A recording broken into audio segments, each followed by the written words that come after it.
Now, welcome to MediEvil, game from 1998, starring maybe intended but short-lived platforming humorous mascot of Sony, so-called Sir Dan Fortescue. And well, basic story of the game is, well, let's just start the new game first and show it. I'm not gonna play fully this through because, well, I played the remake fully. But I'm gonna do some sort of little bit of one video review slash ponderings of this. So, but the basic plot is the same.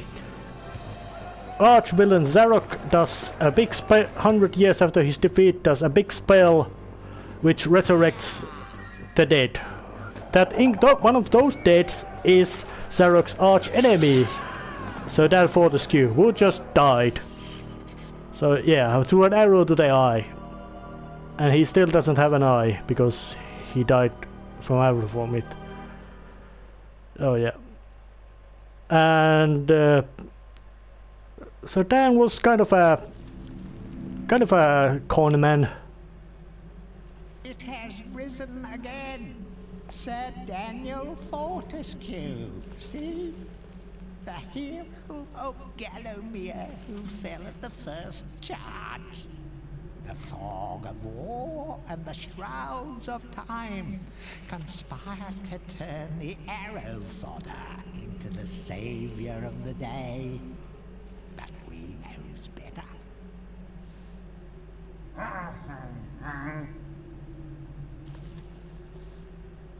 Let it alone. Fate has given it a second chance. A chance to forget the ignoble truth. A chance to defeat Zarok and live up to the legend. We hopes it does well. So yeah, Dan Fortescue woke up from his grave because the history had said that he was a hero who defeated Zarok. Except when you look about it, yeah, it's kind of undignified that he died first at the first charge to an arrow to the eye. But it was first charge that he died in. So which means that he does have, you could say, the potential of being a hero, because he dared to lead the first charge. But then again, he was a kind of a con man in a very peaceful kingdom of Gallowmere, so he could basically, there was no need to do big kind of heroic things. So Dan, being a kind of a handsome guy, good with the court, basically with the tall tales, was made into military commander. And well, how it fared in the long run, the game doesn't tell. But Dan was killed. But then they made a big story that how he defeated Zarok. But it didn't actually go like that. But now, 100 years later, Zarok returns, and so does Dan, as unintended consequence. So, but let's just play through these first few levels, just to see the basic mechanics and stylings of the game. Yeah, the first is of course the graveyard after Dan's resurrection. Which of course means that gives the basic tutorial of the game's structure. There's paths, enemies rise from their dead, there are some hands walking around, stomping about. I think they are most likely reference to Adam's Family, although their gameplay function is very minuscule. You can get some extra coins from smashing them with a bashing weapon like a club or a hammer. Yes, you get more weapons in this game, but it was to say, it is quite pointless. Game doesn't have much. It has money system to buy extra ammo to ranged weapons, but most combat is better done with a hand-to-hand methods because of the enemies moving usually quite fast, meaning that, and which of course means that your ammo will just go absolutely nowhere, or to say it does nothing useful, because it always misses. And this is a slight little puzzle that you can just smack the angel to get the open up different gates. Nothing you could say truly groundbreaking game design wise. And a little side path over here gives some money and life bottle as well. And of course chopping up enemies fills the chalice that once you have it's filled to the 100%, it's full and it can go. And the camera is mostly fixed, but the game does have, you can use the shoulder buttons, or nowadays I think they would call the trigger buttons, L2, R2, to spin it around, and you can then press them around to get a pseudo first person view, which is quite useless because you can't do anything in it except look around, stumble, look around settings, which tend to be, knowing the game's age, not that you could say fancy. Completely functional, yes. The game's graphics are functional, made from simple shapes and nice, and then flat colors painted on them to make them appear much more, you could say, shapeful. And of course there's also light effect, different pattern lights and all those kind of things, just to make the game look a bit more interesting. And the big anime, and it was more or less the ending era of the late PlayStation 1 era graphics, when games really started to have these kind of quite big areas, which were, well, game first of course had to load them, but once they were loaded, they could be quite big, these kind of streaming these kind of areas. So it's a kind of a little bit strange to technically it is very good game. And of course there would be these health restoration fonts or fountains. Hell, there's even a chance to wade in water, but Dan can't swim. He's made from bones and armor, too heavy.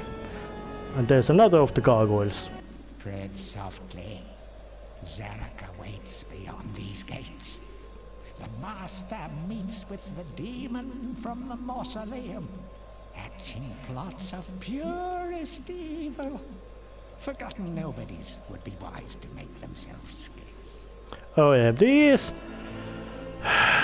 gargoyles aren't particularly, you could say, friendly about or optimistic about Dan's chances, but once you get the chalice, you get to make a visit to the Hall of Heroes, where Dan of course arrives with a big kabooms. And then of course there's a gargoyle here again. Welcome to the Hall of Heroes, explaining the purpose of the game, location. Eternity, feasting, singing, and arm wrestling.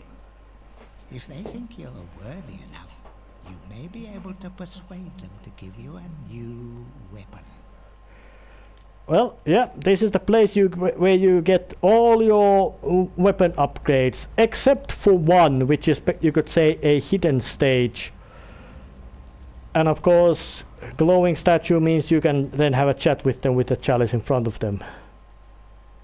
Captain Fortescue, it's me, Canny Tim. Does the battle go well? How I wish I could fight at your side again, sir. But hold, you could take my crossbow. It's got rapid fire and you can ricochet the darts off walls to shoot around corners.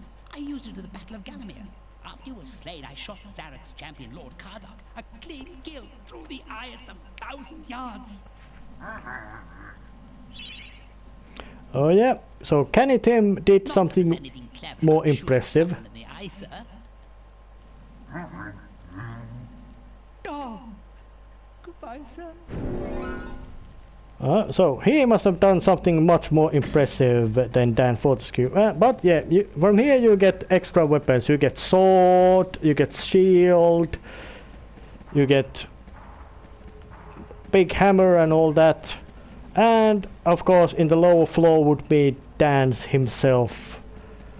And of course there would be also these intangible stairs, meaning that once you have enough chalices gathered, you can then go up here, and there would be even this final room where you would get even more upgrades.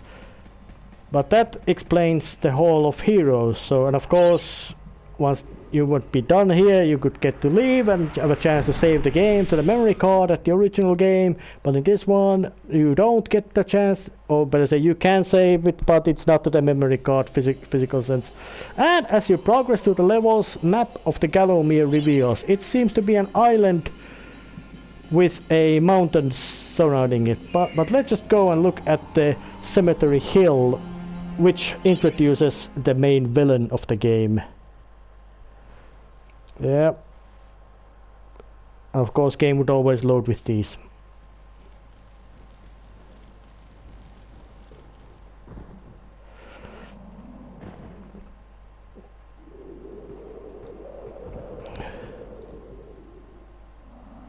So, even from the shackles of death, my old enemy pursues me. You're too late, Fortescue. Already my army has risen from the grave. You will never leave this necropolis.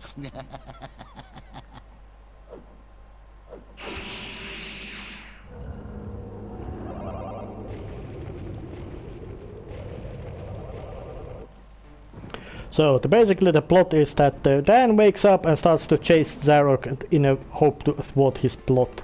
But let's just cut a lot of forward, or let's say, to the game I previously answered, and screw a little bit of poking around in different stages, and then show the final boss and the ending, which I already did defeat. Just to give you some sort of idea about how the game works, or better say, my little ideas about how the game's plot and other structure was made. Wouldn't this make a wonderful tourist attraction? Come see Stengard the Mighty! Come and see the last of the centaurs! Oh, and see that dork over there? That's Daniel Fortescue, would-be hero! Ha ha ha ha ha! Oh, after a little bit of introduction of the stages, the game, you could say, has a kind of, you could say, it is not exactly world or episode based, but it does have, you could say, something like a thematic areas for the first few stages, which is, say, first 4 stages from Dan's Crypt, Graveyard, then it's the Cemetery Hill, and the actual hilltop mausoleum itself on the hill are all from the graveyard of Dan's resurrection, or whatever it is. And then there's even an extra special stage called Return to the Graveyard, which basically means that now Dan leaves and goes to the wider, bigger Gallowmere, starting from either from the Scarecrow Fields, which is of course agrarian countryside themed stage, and also one of the longest and more interesting stages of the game. And then the Enchanted Earth, which has basically much more heavier, steeper level of difficulty, but you can still get through it quite well. Actually, I don't really remember. Oh, yeah, you were quite able to get through this as well. To the pools of the ancient dead, and the lake, and finally to the crystal caves. But if you would not have gone to the alternate path of the corn stages of Scarecrow Field, so the Gallows Gauntlet would be a dead end, that you could not progress to that stage unless you would return to the earlier stages to do things around here.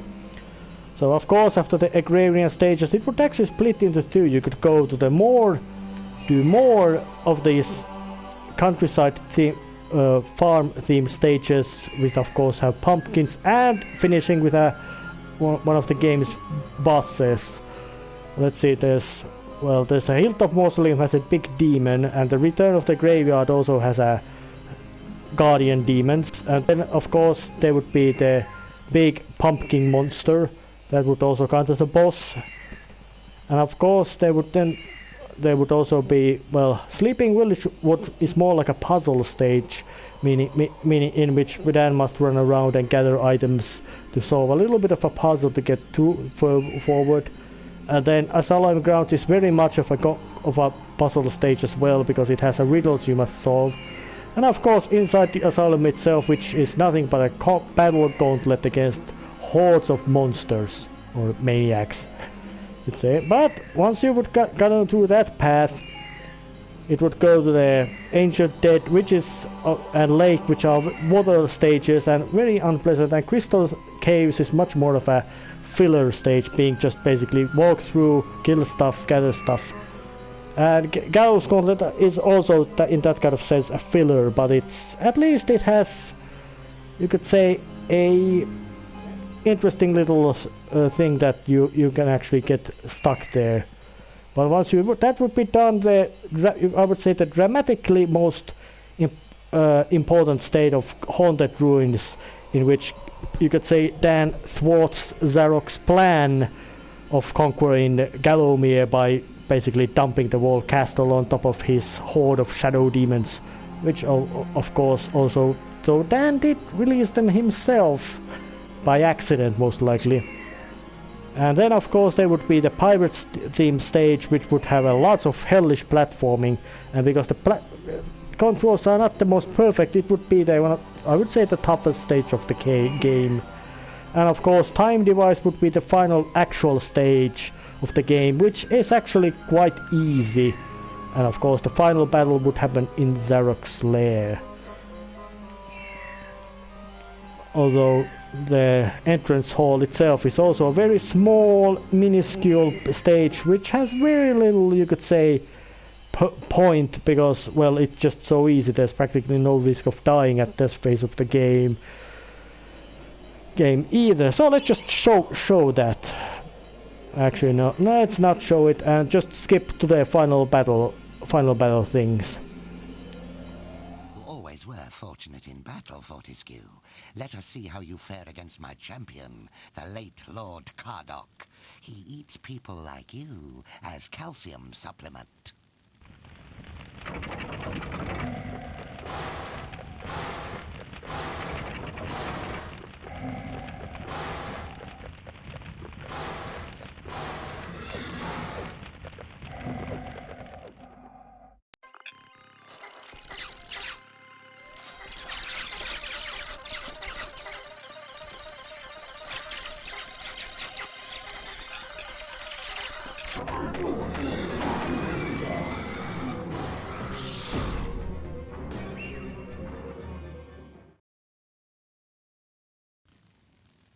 Aika.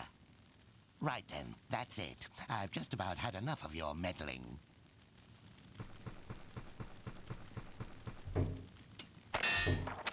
Where is that spell?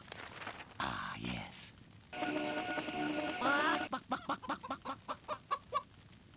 No, not that spell.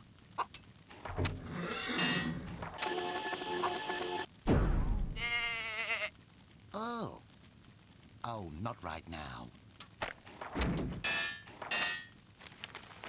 Aha! Now I have it.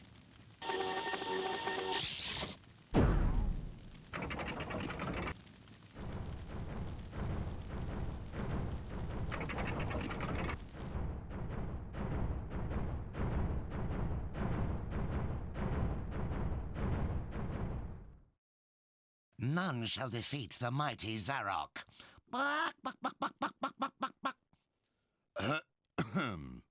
So prepare to die, Fortescue.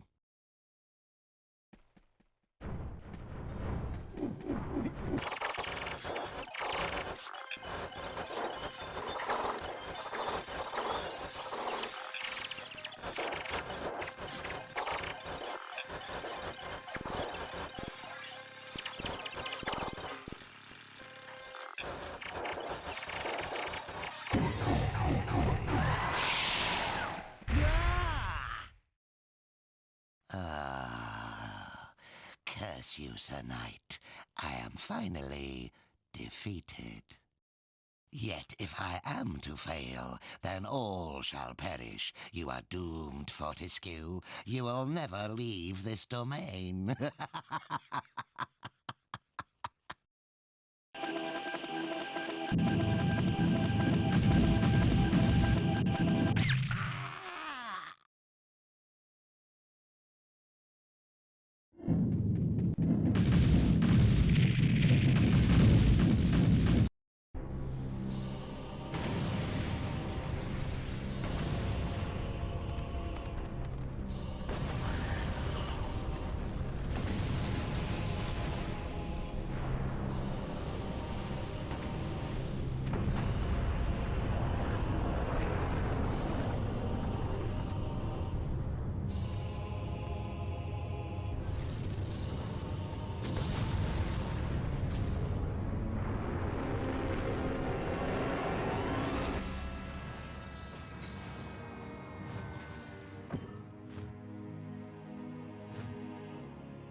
You prove us all wrong. Maybe it is destined to be a hero. Maybe it can defeat Zarok. The people of Gallowmere may never know of your past mistakes, and you will indeed be remembered as the people's hero. Your time in exile is over. Welcome to your new home, Sir Daniel Fortescue. Now, after the ending, it's time to do something you could say a summary of the of MediEvil. Graphically, it's very solid, although the kind of janky camera controls are quite not that pleasant thing to live in this current era when dual analog controls and or the mouse look have become more or less something that if game does not have them, it probably should have a real good excuse of not having those, you could say, modern conveniences or modern necessary conveniences, like, let's see, synchronized transmission in cars. If vehicle would not have synchronized transmission nowadays, it would have to have a ludicrously big excuse why such vehicle would be on the markets. So you could say that the MediEvil came from the era when many gameplay conveniences which are now taken for granted were not for granted. Fully 3D graphics were quite new things, and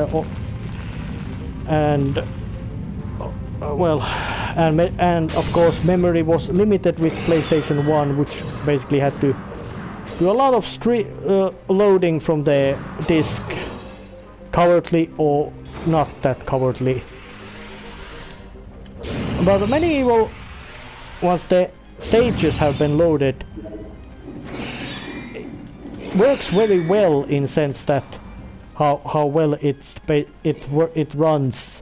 There is no interstage loading inside the stages at all.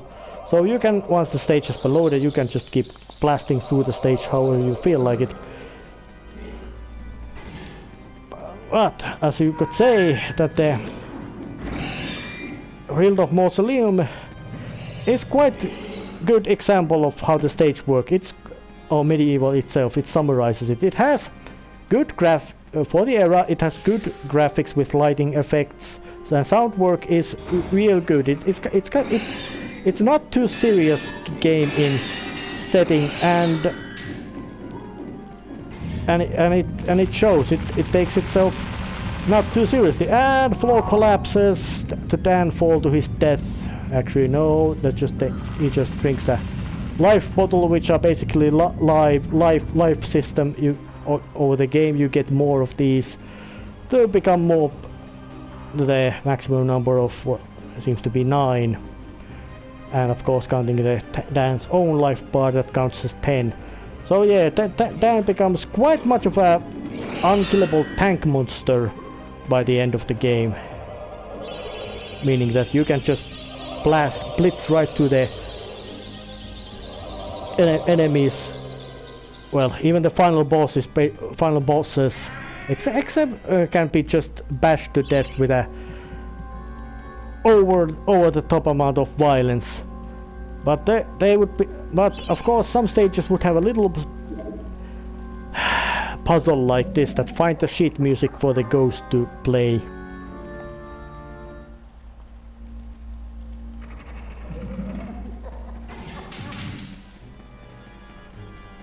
Oh, he gives us all that kind of handy stuff. And this, of course, room with a big stained glass window would be the very sinister looking place that, yep, this is gonna be a battleground. And it is. Well, the game even says that there's a stained glass demon. And of course there would be a little bit of a prep work that you would have to open up. Summon him to actual fight from this basement. Why is it something? Is this demon something that Zarok wants to ally with? I don't know, maybe. But any case, it guards the way out of graveyard, meaning that of course to get to the next stage you have to defeat it in gameplay terms. In story terms, it has the key. Maybe Dan can't climb over the walls or fences, so he actually goes to the. So he actually has to go and. Yep, I have to go and kill the guy with or destroy the demon who has the key. But of course, dramatically he would appear and the stage would be now locked. You could not progress anything but to win this very visually impressive creature. And with also dramatic entry. Yep, it's actually, despite game being MediEvil being quite humorous game, stained glass demon was quite, but then again I had endgame weapons, so he was quite actually impressive monster with a big screech. So that would be MediEvil. For the standards of its age, it was very well crafted platformer game, but nowadays it would be kind of a, you could say, crude. I think that is the verb to use. So that ends this quick review / let's play and all that.